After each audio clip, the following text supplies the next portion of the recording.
नमस्कार, मैं हूं राहुल चौधरी और डीएनपी इंडिया में आपका स्वागत है। इजराइल और हमास के बीच चल रहे संघर्ष को एक हफ्ते से ज्यादा हो गया है। अब भी दोनों तरफ बम के गोले दागे जा रहे हैं और लोग अपनी जान बचाते फिर रहे हैं। 7 अक्टूबर को हमास ने ताबड़तोड़ रॉकेटों की बौछार करके जंग की शुरुआत की, जो फिलहाल थमती हुई नजर नहीं आ रही। इस जंग ने दुनिया भर के नेताओं और विशेषज्ञों को चिंता में डाल दिया है। आने वाले दिनों में इसका क्या अंजाम होगा, अभी इस पर कुछ भी कहना जल्दबाजी होगी। इजराइल और हमास के बीच चल रही इस लड़ाई ने हिंदुस्तान में भी सियासी लकीर खींच दी है। भारत सरकार ने अपना रुख साफ कर दिया कि वो आतंकवाद के खिलाफ है और इस समय इजराइल के साथ है। वहीं कुछ राजनीतिक दलों ने फलस्तीन के नागरिकों के अधिकारों की बात की है। साथ में सरकार से यह भी पूछा कि फलस्तीन के मुद्दे पर भारत के रुख में बदलाव क्यों आया है।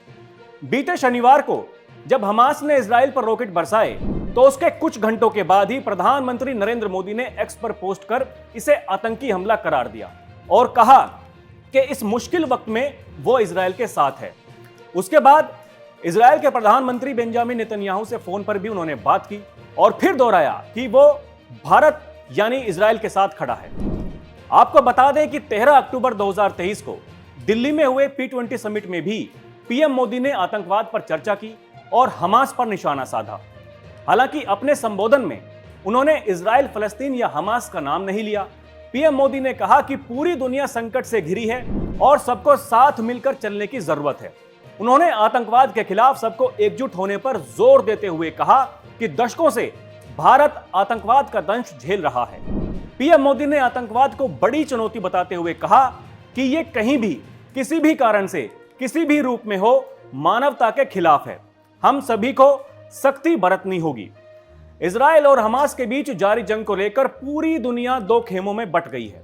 एक खेमा इजराइल के साथ है तो दूसरा खेमा फलस्तीन का समर्थन कर रहा है। कांग्रेस ने भी पार्टी कार्य समिति की बैठक में फलस्तीन का समर्थन किया और कहा कि वो लंबे समय से फलस्तीनी लोगों के लिए उनकी जमीन और अधिकार के पक्षधर हैं। बीते शुक्रवार को कार्य समिति की बैठक में पार्टी ने सरकार के रुख पर भी सवाल खड़े किए और पूछा कि फलस्तीन पर भारत के परंपरागत रुख में बदलाव क्यों आया। पूर्व प्रधानमंत्री इंदिरा गांधी, राजीव गांधी ने हमेशा फलस्तीन के हक के लिए आवाज उठाई थी। इतना ही नहीं, पूर्व पीएम अटल बिहारी वाजपेयी ने भी फलस्तीन की हक की बात कही थी, जिसे लेकर अब विपक्ष बीजेपी को घेर रहा है।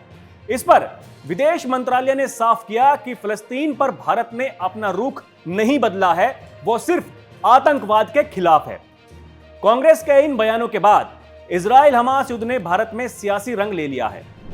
केंद्रीय मंत्री गिरिराज सिंह ने कांग्रेस के नेता दिग्विजय सिंह पर हमला बोला और कहा कि आतंकवादी ओसामा बिन लादेन को जी कहकर संबोधित करने वाले आज ज्ञान बांट रहे हैं।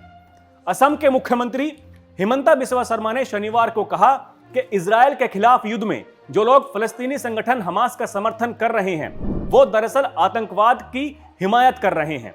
उन्होंने कहा कि हमास का समर्थन करना आतंकवाद का समर्थन करना है। जो लोग उसके समर्थन में जुलूस निकालने के लिए खड़े हैं, उनके साथ सख्ती से निपटा जाना चाहिए।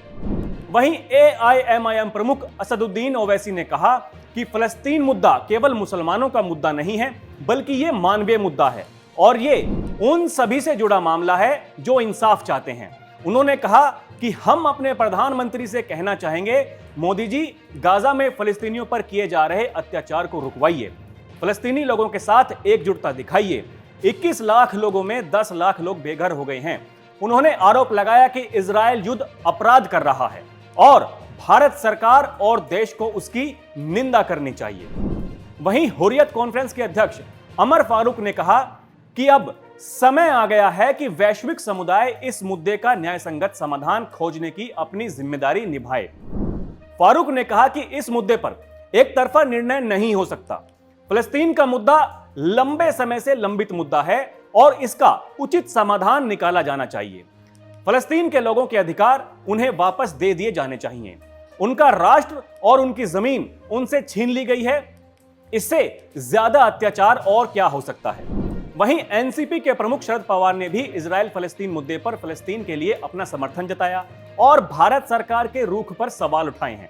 उन्होंने कहा कि इजराइल और फलस्तीन की जंग विश्व शांति के लिए खतरा है वहां की जमीन और फलस्तीन की थी, जिस पर इजराइल ने कब्जा कर लिया। शरद पवार ने कहा कि देश के पूर्व प्रधानमंत्री जवाहरलाल नेहरू, इंदिरा गांधी, राजीव गांधी और अटल बिहारी वाजपेयी की भूमि फलस्तीन की मदद करने की थी। उन्होंने कहा कि वर्तमान प्रधानमंत्री ने दुर्भाग्यपूर्ण तरीके से इजराइल का समर्थन कर मूल स्वामियों का विरोध किया है।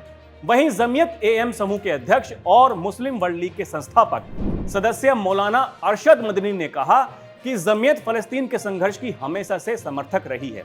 उन्होंने कहा कि इजराइल ने कुछ विश्व शक्तियों के समर्थन से फलस्तीन की जमीन पर कब्जा किया हुआ है और अब वो फलस्तीनी नागरिकों के अस्तित्व को खत्म करना चाहता है। उन्होंने गाजा पर इजरायली सेना के हमले को आक्रामकता, बर्बरता और अत्याचार करार दिया है। मदनी ने अंतर्राष्ट्रीय नेताओं से गाजा में जारी जंग और बमबारी को तुरंत रोकने के लिए आगे आने की अपील की है।